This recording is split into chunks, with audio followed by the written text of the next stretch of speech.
Racial disparities in breast cancer mortality between white and black women. Breast cancer is a health crisis that affects millions of women each year. In 2020, just over 2 million women in the United States received a breast cancer diagnosis. The American Cancer Society estimates that 13% of all women will receive a breast cancer diagnosis at some point during their lifetime. While this is a problem for all women, for some, the battle is far more difficult.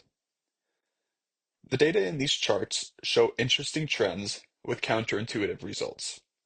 The chart on the left shows the numbers of breast cancer diagnoses per 100,000 people in the United States. The bars represent different racial demographics. As shown, white women have significantly higher diagnosis rates when compared with all other races.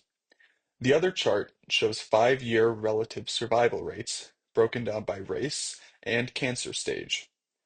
In each stage of cancer, non-Hispanic black women have worse rates than white women. Why is this happening? Experts attribute these survival differences to a variety of factors.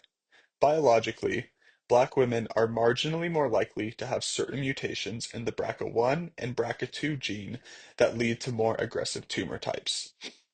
However, this is estimated to not greatly affect outcomes. Most differences are unfortunately linked to socioeconomic factors such as access to care, differences in quality of clinics, treatment differences, and insurance or financial difficulties. In my life, I have a friend from where I am from in Indiana. We'll just call her Jenny. Shortly after graduating high school, in a routine checkup, she was diagnosed with stage 1 breast cancer. Thankfully, she ended up receiving the care that she needed.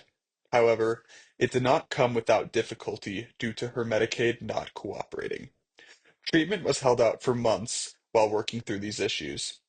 While she ended up having an okay outcome and was able to beat her breast cancer, this isn't the case for many people in her situation. However, that's not to say everything is grim. In a paper recently published by Dr. Ray Merrill and myself, we looked at 5-year relative survival rates between white and black women and found that while this gap in survival still exists, it has dramatically improved in the last 20 years or so. While breast cancer itself does not inherently discriminate, our healthcare system has the capacity to do so. Hopefully, we can continue to make positive changes to assure that people don't suffer or die just because of their ethnic or cultural differences.